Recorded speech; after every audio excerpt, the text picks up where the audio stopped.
Baik, bismillahirrahmanirrahim. Assalamualaikum warahmatullahi wabarakatuh. Kembali lagi dengan saya Muhammad Fatul Amin di materi pembelajaran kelas intensif ya, Understanding Facebook Advertising.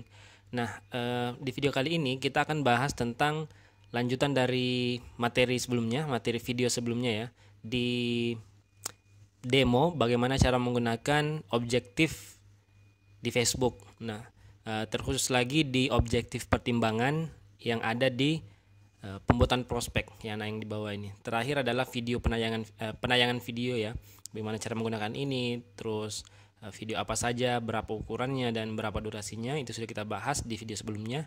Nah, sekarang kita akan membahas tentang bagaimana cara menggunakan objektif pembuatan prospek. Apa sih pembuatan prospek ini? Nah, coba kita lihat informasinya. Dorong lebih banyak prospek penjualan seperti alamat email dari orang yang tertarik pada merek atau bisnis Anda. Jadi inti dari objektif ini adalah bagaimana caranya kita mengumpulkan prospek penjualan seperti alamat email, nomor telepon, alamat rumah dan lain sebagainya. Nah, itu bisa kita kumpulkan menggunakan objektif ini. Tujuannya apa? Tujuannya bukan langsung jualan, karena objektif ini bukan didesain, tidak didesain untuk closing ya. Ini masih objektif pertimbangan ya, consideration masih. Jadi tujuannya itu kita mengumpulkan leads, ataukah kalau kita biasa sebutnya prospek. Nah, prospek ini adalah orang yang sudah tertarik dengan produk kita, ataukah orang yang sudah kenal dengan kita, sudah berinteraksi dengan kita dan dan berani ataukah ingin menukarkan alamat emailnya mereka dan nomor teleponnya mungkin kepada kita, supaya kita bisa prospek, supaya kita bisa follow up nanti ke depannya menggunakan alamat email ataukah nomor telepon tersebut. Nah, saya sering menggunakan objektif ini ketika saya menjual produk properti. Nah, karena di properti kita sangat susah ya, saya nggak bilang nggak bisa, tapi saya bilang susah untuk menjual produk properti dari langsung direct, maksudnya direct selling ya, langsung jualan ke orang yang baru pertama kali mengenal kita.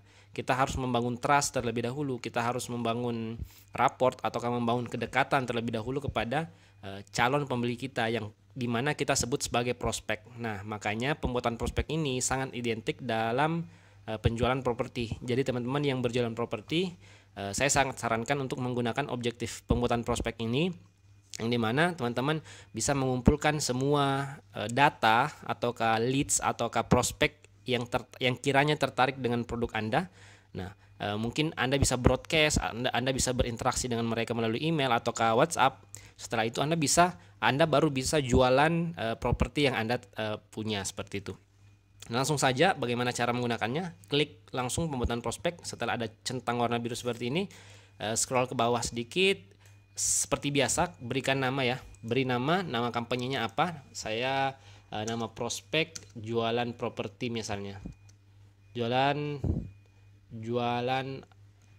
Aroyan Regency misalnya ya. Ini salah satu nama perumahan yang saya jualkan ya.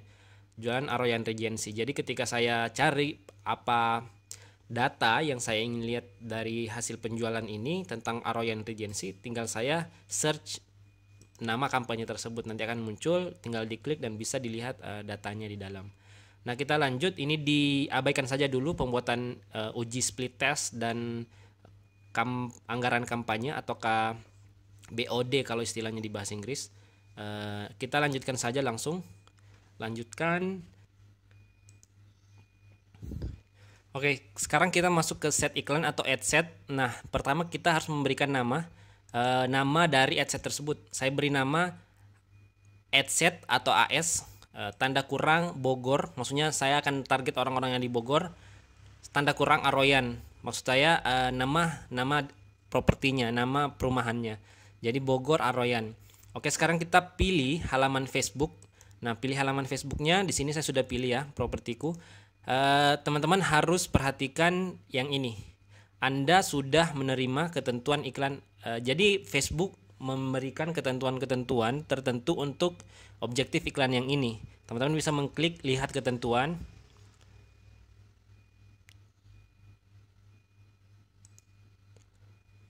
Nah, di sini ada banyak ketentuan, teman-teman bisa baca sendiri. Intinya adalah Facebook memberikan ketentuan ini karena Facebook ingin memastikan bahwa data yang Anda ambil, data yang Anda kumpulkan dari objektif ini itu aman. Dalam artian Anda tidak menggunakan data tersebut dalam hal yang lain. Misalnya mempromosikan produk yang terlarang ataukah mempromosikan benda tajam, misalnya Anda mempromosikan alat seks misalnya, tanda kutip. Nah, itu yang ditakutkan oleh Facebook, sampai-sampai mereka menggunakan memberikan ketentuan tertentu untuk objektif ini. Oke ya. Jadi intinya seperti itu.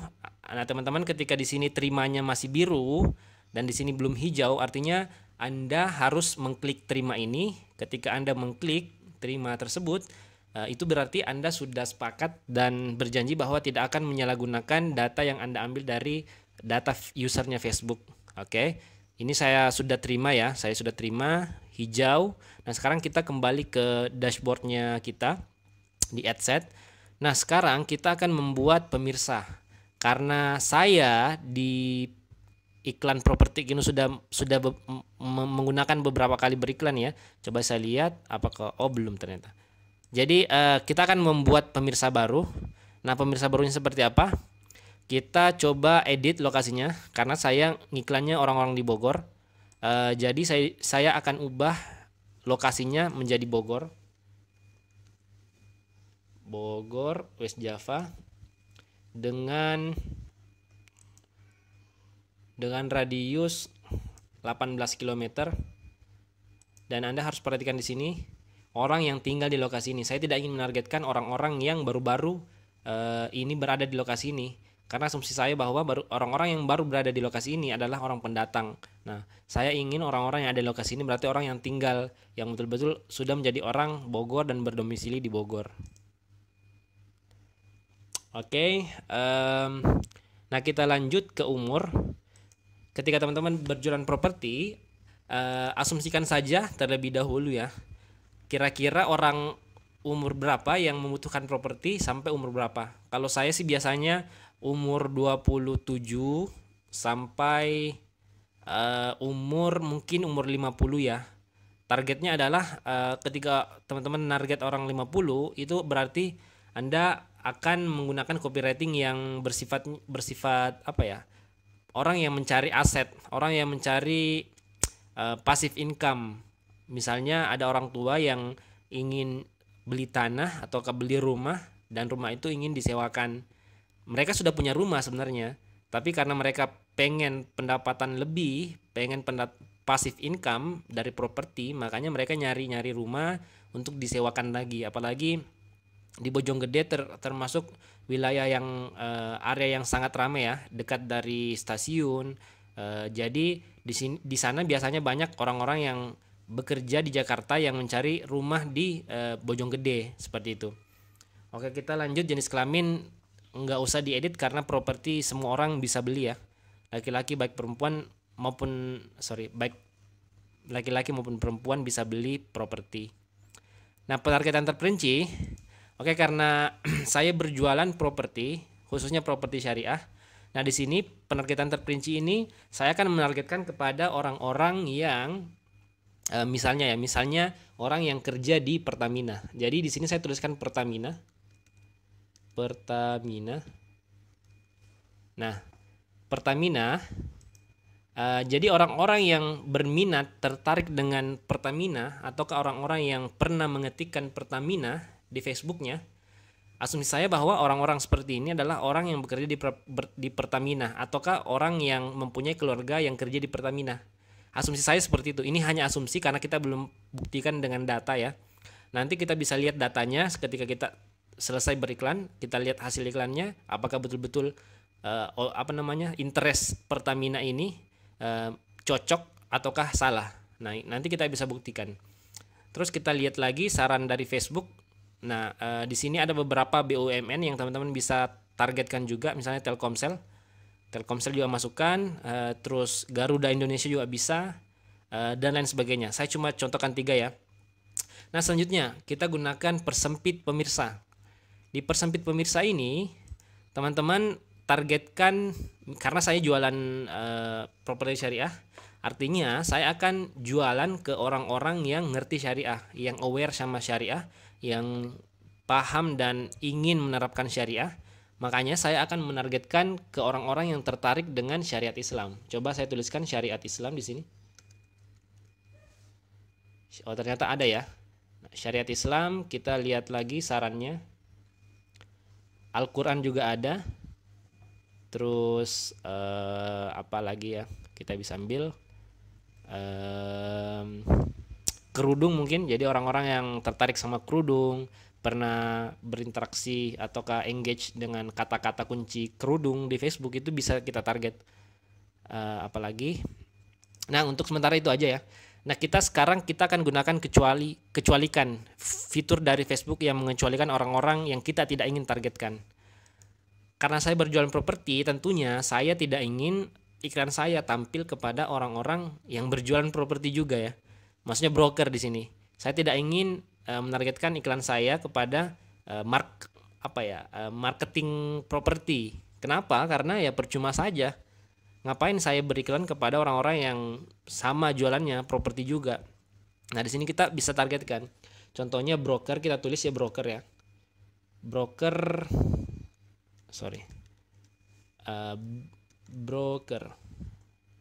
Nah, di sini ada pialang, terus mortgage broker, insurance broker. Teman-teman bisa pilih. Coba kita pilih pialang dulu. Terus tuliskan lagi broker. Nah, investment broker juga bisa ya. Broker. Mortgage broker juga bisa. Nah, intinya adalah kita tidak ingin iklan kita tampil kepada mereka-mereka ini yang bekerja sebagai broker yang tertarik dengan yang tertarik dengan kata kunci broker ini. Jadi cara membacanya adalah kita akan menargetkan properti syariah yang ada di Bojonggede ini kepada orang-orang yang ada di Bogor dengan umur 27 sampai 50 dan dengan interest, dengan ketertarikan yang bekerja di Garuda, yang bekerja di Pertamina, yang bekerja di Telkomsel, dan juga menyukai Al-Quran, menyukai kerudung, menyukai syariat Islam, dan tidak termasuk investment broker, mortgage broker, dan pialang. Nah, di sini kita bisa lihat hasilnya ada 5.300 orang sampai 15.000 orang yang kita bisa jangkau per harinya, dari 150.000 orang jangkauan keseluruhan potensial. Dan ada 6 sampai 22 orang prospek ataukah alamat email ataukah alamat telepon yang kita bisa kumpulkan dalam sehari. Oke ya. Nah, ini lumayan angka ini 6 sampai 22 lumayan sih menurut saya. Ini kalau misalnya datanya valid sampai 22 orang setiap hari, Anda sudah mulai kewalahan untuk mengatasi atau menghandle prospek sekian banyaknya ini. Oke, kita lanjut. Kita bisa simpan pemirsa ini kalau misalnya teman-teman ingin. Nah, untuk di awal kita hanya menggunakan penempatan otomatis. Oke, penempatan otomatis. Kita lanjut ke anggaran dan jadwal. Anggaran dan jadwalnya saya ingin gunakan anggaran harian dengan anggaran 20.000 per hari. Kita lihat apakah anggaran 20.000 per hari ini bisa. Oke. Di sini Facebook tidak support ya. 20.000 per hari itu ternyata sangat kecil. Walaupun bisa berjalan, iklan kita bisa berjalan, namun this ad set may get zero leads. Artinya apa? Dengan budget 20.000 ini kita tidak akan mendapatkan mungkin tidak mendapatkan sama sekali leads atau prospek karena budgetnya yang sangat kecil. Coba kita naikkan 30.000. 30.000, oke. 30.000 juga terlalu kecil. 40.000 coba. Masih. Come on. Much more. Oke, 50.000 sudah lumayan. Kita bisa dapat 2 sampai 11 prospek setiap harinya. Nah, di sini teman-teman bisa mengakali saja sih. Kalau misalnya budgetnya lumayan, ya silahkan dijalankan. Tapi kalau misalnya belum punya budget sekian, 50.000 ini per hari, ya bisa diturunkan sedikit. Nanti kita lihat hasilkannya bagaimana. Jadi saya akan menghabiskan 350.000 setiap minggu untuk menjangkau 2 sampai 11 prospek setiap hari. Berarti let's say 10 prospek per hari dalam 7 hari ini, berarti saya akan mendapatkan 70 prospek dalam seminggu, dan itu lumayan sih. Sudah bisa kita follow up setiap harinya. Nah, kita lanjutkan. Sekarang kita masuk ke ad atau materi iklannya. Nah, di materi iklan sama objektif-objektif yang lain yang sebelumnya yang saya sudah demokan di awal. Kita berikan nama di awal ya. Pembuatan prospek, terus Aroyan misalnya, Aroyan Bogor, supaya kita tahu pembuatan prospek ini di mana. Nah, identitasnya apa, sama propertiku. Teman-teman harus punya akun Instagram propertiku juga yang sesuai namanya dengan halaman ya. Kita lanjut ke media. Nah, media ini teman-teman bisa tambahkan gambar dulu. Kita hapus dulu ya ininya.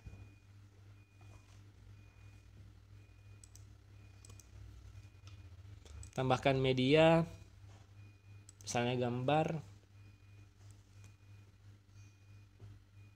Kita unggah gambar dulu.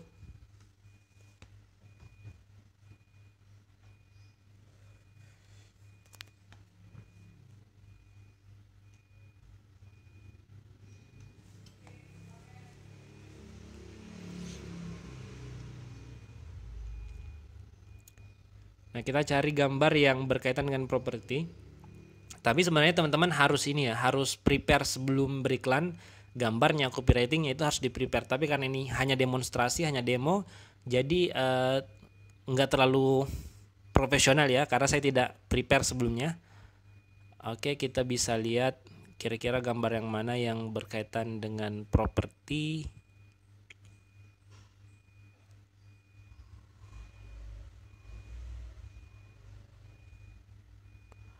Oke, saya ambil ini aja ya. Saya sekedar contoh saja. Nah, kita ambil gambar ini sebagai materi iklannya nanti. Lanjutkan. Teks dan tautannya kita bisa bikin juga di sini. Dapatkan rumah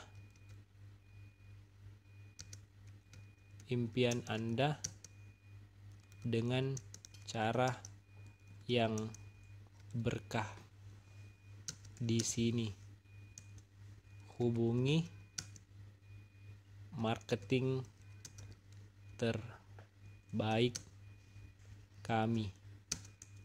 Nah, di sini sudah bisa dimasukkan nomor Anda, wa.me/6285299144045. Nah, ini sudah jadi ya teksnya. Judulnya tinggal kita tambahkan diskon khusus 5 orang pertama. Oke. Diskon khusus 5 orang pertama. Diskon. Oke. Nah, sekarang kita tombolnya teman-teman mau pakai yang mana, selengkapnya ataukah unduh ataukah apa, nanti disesuaikan saja. Saya lebih memilih selengkapnya ya. Jadi ketika orang melihat ini Al-Amin Realty, mereka mengklik selengkapnya, mereka akan diarahkan masuk ke dalam formatnya kita. Oke, kita lanjut. Nah, perbedaan dari objektif ini dengan objektif yang lainnya, objektif ini karena tujuannya adalah untuk mengumpulkan leads ataukah prospek. Jadi objektif ini memiliki formulir yang dimana ketika mereka ngeklik selengkapnya, mereka akan diarahkan masuk ke formulir ini. Nah, formulir ini sangat membantu. Kita bisa menjelaskan sedikit deskripsi dari properti yang kita jual. Misalnya seperti ini, kita buat ya formulir baru.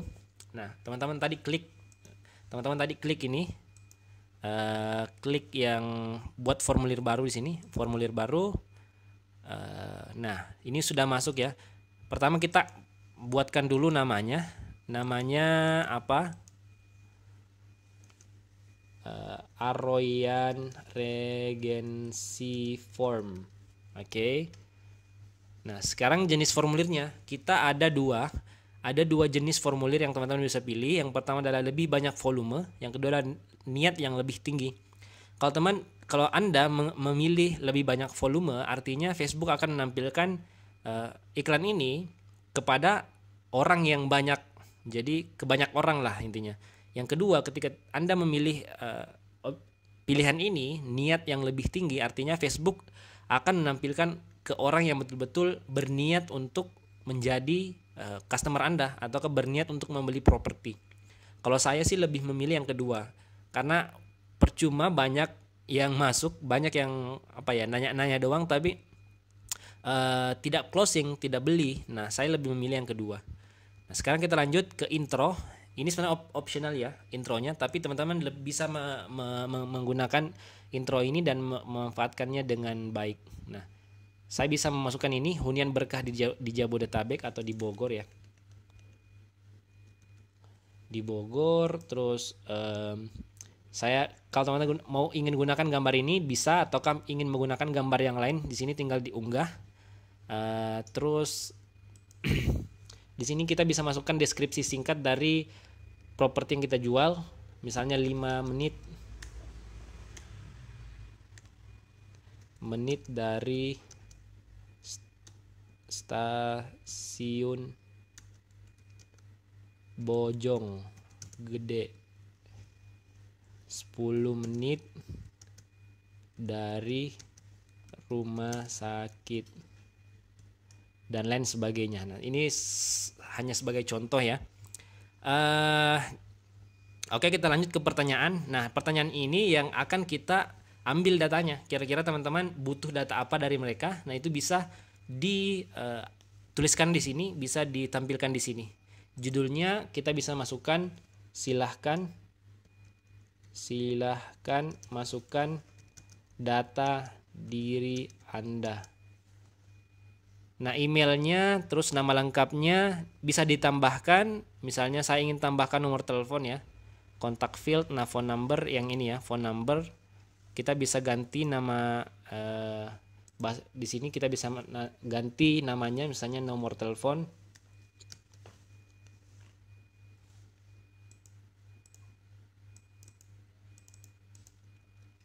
Oh, ternyata nggak bisa ya. Oke. Di sini bisa ditambahkan sebanyak mungkin, sebanyak yang Anda inginkan, tapi saran saya jangan terlalu banyak. Kalau saya sih maksimal 3, nama, email, dan phone number. Kenapa? Karena watak atau kebiasaan orang Indonesia ketika melihat sesuatu yang banyak, mereka akan malas untuk mengisi formulir tersebut. Nah, itu kebiasaannya kita itu sebagai orang Indonesia. Makanya sebagai marketer, kalau saya sih lebih memilih untuk memberikan formulir yang singkat dan tidak panjang ya, seperti memberikan cuma 3 formulir, yaitu pertanyaan nama, email, dan nomor telepon. Nah, dari ketiga data ini nanti kita bisa sortir, kita bisa lihat dan kita bisa follow up dari emailnya mungkin, ataukah bisa menggunakan WhatsApp ketika nomor teleponnya tersambung dengan WhatsApp. Nah, masuk ke kebijakan privasi. Kebijakan privasi ini apa? Sama tadi ya, di set iklan ini kita harus menyetujui ketentuan. Nah, kebijakan privasi ini juga sama, kita harus memasukkan, kalau teman-teman sudah memiliki website dan di dalam website tersebut ada kebijakan privasi. Kebijakan privasi itu isinya apa? Isinya adalah kebijakan penggunaan. Jadi ketika kita ingin mengambil data dari Facebook, kita memberitahukan ke Facebook bahwa data ini saya gunakan sebagai apa. Nah, itu kita tuliskan di website dan URL-nya bisa kita masukkan di sini. Karena ini wajib. Kita nggak bisa lanjut kalau kita nggak ngisi URL ini. Namun ketika teman-teman tidak atau belum memiliki URL, teman-teman bisa memasukkan link Facebook Anda masuk ke sini. Bagaimana caranya? Caranya kayak gini. Nah, itu. Jadi Anda bisa memasukkan teks tautannya privasi pengguna.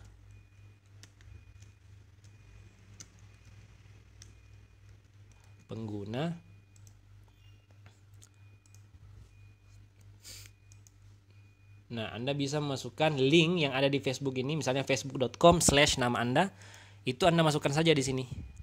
Itu nggak masalah, yang penting di sini terisi. Nah, itu seperti itu. Terus kita lanjut ke layanan layar tinjauan. Layar tinjauan ini sebenarnya nggak terlalu penting ya. Di sini hanya menampilkan namanya, emailnya, phone numbernya. Cuman review saja, review. Karena ketika mereka sudah mengisi biasanya ada yang salah. Nah, mereka yang akan mengisi ini, yang akan kita ambil datanya itu bisa review sebelum submit. Terus kita kasih layar terima kasih atau thank you page ya istilahnya. Kita bisa bilang terima kasih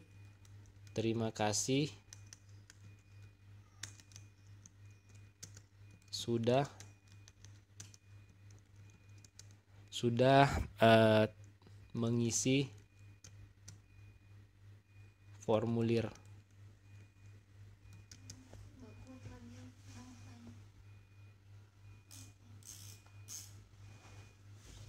Nah, kita bisa kita bisa tulis seperti ini. Deskripsinya tergantung teman-teman, bisa seperti ini terus, ataukah bisa diganti dengan bahasa Indonesia juga bisa. Nah, sekarang kita masuk ke jenis tombol. Jenis tombolnya ada 3, lihat situs website, ada unduh, dan ada telepon bisnis. Kalau saya biasa menggunakan telepon bisnis. Jadi langsung ketika mereka ngeklik tombol di sini, itu langsung masuk ke nomor kita. Telepon di sini. Oke. Nah, di sini ganti dengan Indonesia, nomor telepon Anda dengan format 85299914045. Kenapa? Karena di sini sudah ada 62 plus 62, jadi di sini langsung 85 berapa gitu kan. Nah, sudah ya. Nah, teman-teman tinggal simpan. Jangan klik selesai dulu ya, sebelum mengklik simpan. Simpan dulu supaya format ini tersimpan. Nah, baru klik selesai. Oke. Oh, sorry, ini deskripsinya harus kita isi. Kita bisa menuliskan data Anda sudah kami terima dengan aman. Tim kami akan menghubungi Anda dalam waktu 2x24 jam dari sekarang. Oke. Nah, tapi teman-teman harus betul-betul menghubunginya ketika misalnya leads-nya atau datanya sudah masuk, ya Anda harus menghubungi mereka kurang lebih 2x24 jam atau 2 hari. Sudah ya. Nah, sekarang kita simpan. Selesai. Simpan dulu. Oke, sudah selesai. Nah, ini formulirnya ya, Arroyan Regency Form. Nah, nanti tampilannya seperti ini. Nah, sudah. Kita tinggal klik konfirmasi dan tinggal tunggu approval dari Facebook diterima atau tidak. Jadi itu demo dari bagaimana cara menggunakan objektif ini, objektif leads generation ya, atau pengumpulan prospek. Semoga teman-teman bisa paham. Misalnya ada yang ingin ditanyakan, silakan masuk ke grup support. Di sana kita bisa tanya jawab secara langsung dengan saya ya. Semoga bermanfaat video kali ini. Saya Fathul Amin. Sampai jumpa di video selanjutnya. Assalamualaikum warahmatullahi wabarakatuh.